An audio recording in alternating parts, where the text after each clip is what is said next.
দর্শক বন্ধু, পেট পরিষ্কার না হওয়া বা পায়খানা শক্ত হচ্ছে দীর্ঘদিন ধরে, চাপ দিতে কষ্ট, একটা অসহ্য যন্ত্রণাকর পরিস্থিতি, তখন আমরা তাকে বলছি কোষ্ঠকাঠিন্য।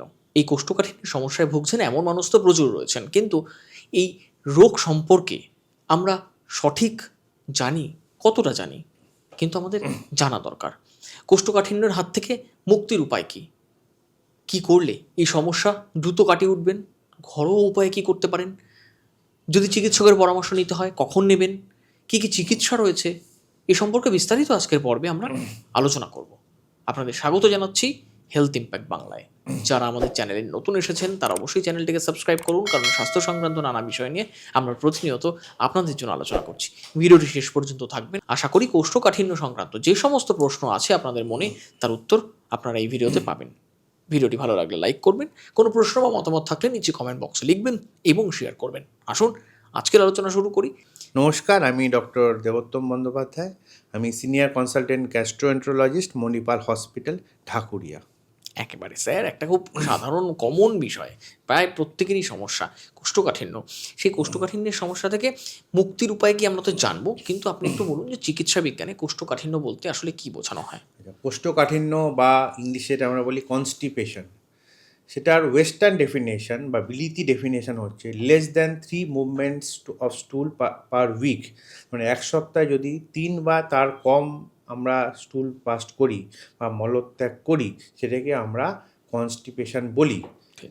কিন্তু ভারতীয় সংজ্ঞা এটা একটু ডিফিকাল্ট। তার কারণ হচ্ছে ভারতবর্ষের মানুষরা খাবার দাবার অন্যরকম আমরা খাই। এখন অবশ্য ফাস্ট ফুড বা জাঙ্ক ফুডের যুগে অনেকটাই আমরা ওয়েস্টার্নাইজড অনেকে খাওয়া শুরু করেছি। তবুও ভারতবর্ষে আমরা দেখেছি, ভারতবর্ষের নর্মাল স্টাডি আছে, রেগুলার 90% লোক প্রায় 2 থেকে 3 বার স্টুল পাস করে। সুতরাং ভারতবর্ষে কনস্টিপেশনের ডেফিনেশান এবং ওয়েস্টার্ন ডেফিনেশানটা একটু আলাদা। সুতরাং আমরা যদি প্রত্যেক দিন ঠিকঠাক স্টুল না পাস করি এবং স্টুল আমার মনে হচ্ছে যে আমার পুরো হয়নি বা সেন্স অফ ইনকমপ্লিট ইভাকুয়েশন, এইসব সমস্যাকেই সাধারণ ভারতবাসীরা আমরা কনস্টিপেশন বলে আমরা গণ্য করি এবং আমাদের কাছে প্রচুর পেশেন্টসরা রেগুলার আসে এই সব সমস্যা নিয়ে। সুতরাং সাধারণভাবে কনস্টিপেশনের ডেফিনেশন হচ্ছে, যদি আমরা যতটা চাই ততটা আমরা যদি পায়খানা করছি না বা খুব শক্ত পায়খানা হচ্ছে, পায়খানায় অনেকক্ষণ বসে থাকছে, এটাই হচ্ছে আসল ডেফিনেশন অফ কনস্টিপেশন ভারতীয় ফর্মুলা অনুযায়ী। অনেকে আমরা প্রত্যেকদিনই স্টুল করছি, কিন্তু পেশেন্টরা এসে আমাদের বলছে আমার খুব কনস্টিপেশন।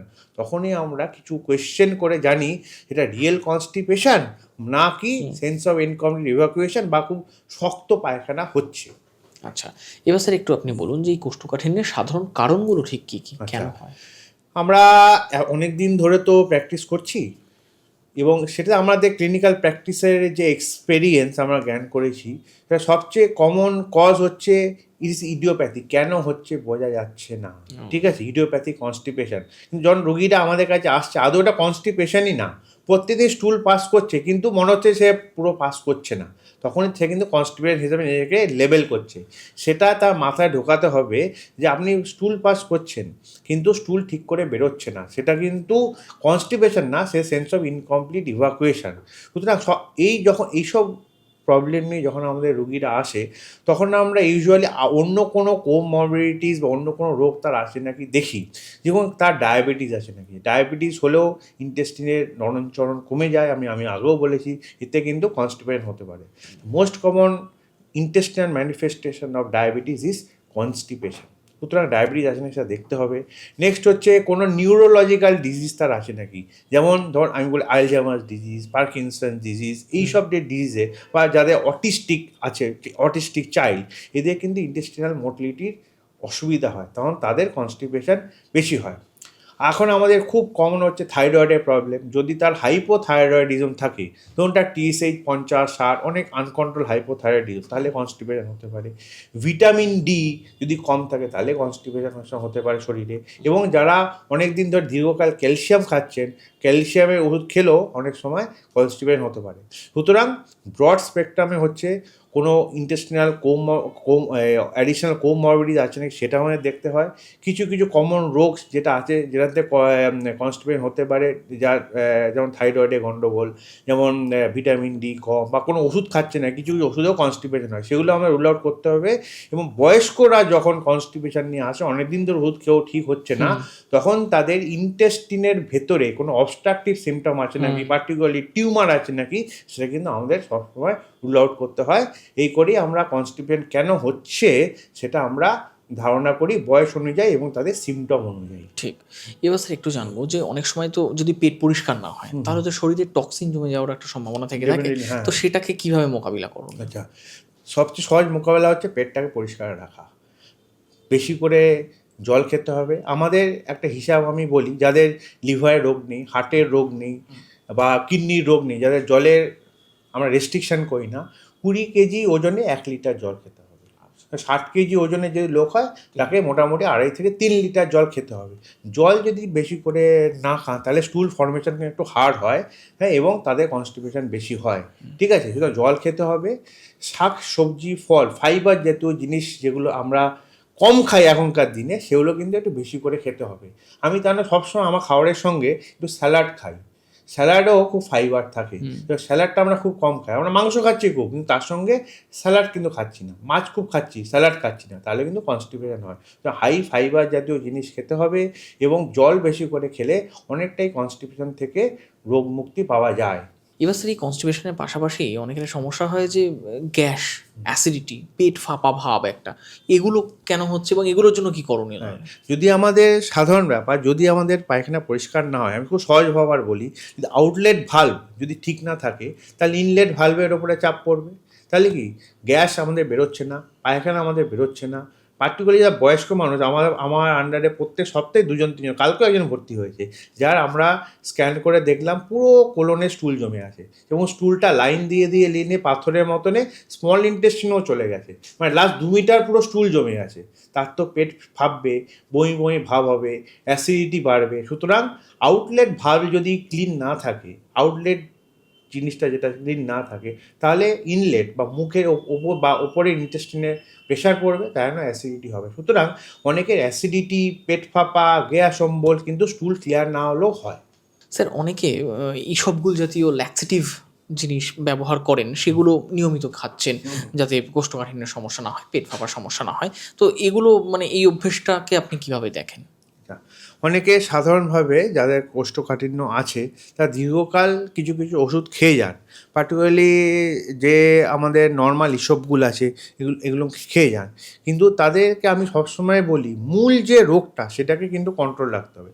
যাদের আনকন্ট্রোল ডায়াবেটিস, পার্টিকুলারলি যে আমরা খুব কমন ডায়াবেটিস, তার ডায়াবেটিস যদি আনকন্ট্রোল থাকে কিছুতেই কিন্তু ইসবগুল বা কিছু খেয়ে জিনিসটাকে ক্লিয়ার করা যাবে না। সুগারটাকে কন্ট্রোল করতে হবে, তাহলে ইন্টেস্টিনাল মোটিলিটি অনেকটা ভালো হয় এবং অটোমেটিক্যালি স্টুল পাস হওয়া শুরু হয়ে যায়। সুতরাং অরিজিনাল ডিজিজটাকে কন্ট্রোলে রেখে কিন্তু আমাদের কাজ করতে হবে। আচ্ছা, এবার স্যার এই কোষ্ঠকাঠিন্যের সমস্যা থেকে কখন গিয়ে পাইলস, ফিশার বা ফিস্চুলার সমস্যা দেখা দিতে পারে? হ্যাঁ, ডেফিনেটলি। কারণ কোষ্ঠকাঠিন্য যখন আমাদের হয় তখন আমরা অনেকক্ষণ ধরে পায়খানা বসে থাকি, আমরা বাঙালি বা সোজাভাবে বলি কোদ দিয়ে পায়খানা আমরা করি। যখন আমরা কোদ দিয়ে পায়খানা করছি তখন রেকটাম বা অ্যানাল ক্যানেল যেটা আছে আমাদের, চারিদিকে বিভিন্ন মাসেল থাকে, সেগুলো রিল্যাক্স করতে পারে না, তখন তার উপর চাপ পড়ে এবং তার আশেপাশে যে শিরা ধমনী ভেনগুলো আছে সেগুলো ফুলতে শুরু করে।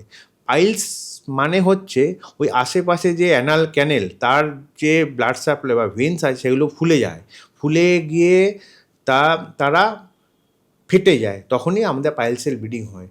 সুতরাং যাদের কনস্টিপেশন দীর্ঘকাল থাকে, যারা কোদ দিয়ে পায়খানা করে, অনেকক্ষণ পায়খানায় বসে আছে, তাদের পাইলস বা ফিশার হওয়ার চান্স অনেক বেশি যাদের স্মুথলি পায়খানা হয় তাদের থেকে।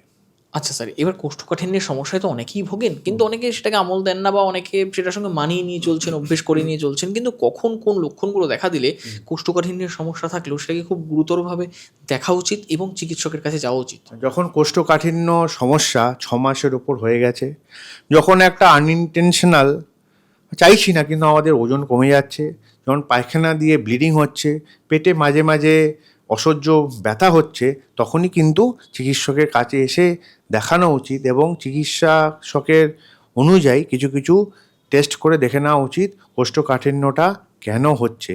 আমার তো পেটে টিউমার হয়নি, আমার পেটে কোনো পলিপ হয়নি, বা পেটে অন্য কোনো গ্রোথ বা ইন্টেস্টিন বেঁকে যায়নি, ইন্টেস্টিনের কোনো অবস্ট্রাকশন তো হয়নি। সেগুলো চিকিৎসকই ক্লিনিক্যালি দেখে কিছু টেস্ট লিখে বুঝতে পারবে। তাহলে স্যার এই কোষ্ঠকাঠিন্যের সমস্যা মোকাবিলা করতে আমরা কী ধরনের খাদ্যাভ্যাস বা কী ধরনের খাওয়া দাওয়া করা উচিত, আপনি কিছুটা বলেছেন, তাও যদি একটু জানতে চাই কী ধরনের খাওয়া দাওয়া করা উচিত? কোষ্ঠকাঠিন্য সমস্যা সমাধানের জন্য আমি বলি রেগুলার তাড়াতাড়ি ঘুমোতে যেতে হবে, তাড়াতাড়ি উঠতে হবে। 2 হচ্ছে একটু হাঁটা চলা করতে হবে, কারণ আমরা এখন ম্যাক্সিমাম সবারই সেডেন্টারি লাইফস্টাইল। আমরা ল্যাপটপ আর মোবাইল নিয়ে সকালবেলা বসে পড়ছি, সারাদিন কাজ করছি, বা সকালবেলা ঘুমোচ্ছি, 2টো 2:30টায় দুপুরবেলা উঠছি, তারপর ল্যাপটপ নিয়ে বসে পড়ছি, বা 5টা 6টায় সন্ধ্যাবেলা উঠছি, তারপর ল্যাপটপ নিয়ে সারা রাত কাজ করছি। সুতরাং এই লাইফস্টাইলটা মানে আমাদের যাদের কনস্টিপেশন আমরা দেখি এখন অনেক কম বয়সী রুগীদেরও বা মানুষদেরও আমরা দেখছি যে কোষ্ঠকাঠিন্য হচ্ছে বিকজ অফ লাইফস্টাইল ডিসঅর্ডার। সুতরাং সময় মতন যতটা পারবে খেতে হবে, খাবার সহজ জাতীয় জিনিস, হজমের জিনিস খেতে হবে, জল বেশি করে খেতে হবে, ফাইবার জাতীয় জিনিস খাবারের মধ্যে বেশি রাখতে হবে। এই করলে কোষ্ঠকাঠিন্য অনেকটাই কমে যায়। দর্শক বন্ধু, আপনারা শুনলেন যে স্যার যেমনটা বললেন যে কোষ্ঠকাঠিন্য কোনো লজ্জার বিষয় নয় বা কোষ্ঠকাঠিন্যকে আড়াল করার মতো বিষয় নয়, বরং কোষ্ঠকাঠিন্যের সমস্যায় যখন ভুগছেন আপনারা চিকিৎসকের পরামর্শ নিন, স্যার যেগুলো বললেন সেগুলো মেনে চলুন। একটা সঠিক লাইফস্টাইল বা খাদ্যাভ্যাস আপনাকে কিন্তু এই সমস্যা থেকে মুক্তি দিতে পারে। কিন্তু যদি দীর্ঘস্থায়ী কোষ্ঠকাঠিন্য হয় তাহলে অবিলম্বে অবশ্যই চিকিৎসকের পরামর্শ নেবেন। যদি কোনো প্রশ্ন থাকে কমেন্ট বক্সে লিখুন, আপনাদের প্রশ্নগুলো নিয়ে পরবর্তীতে আমরা অন্য কোনো পর্বে আবার আলোচনা করব। আজকের মতো এখানেই শেষ করছি। ভালো থাকুন, সুস্থ থাকুন, ধন্যবাদ।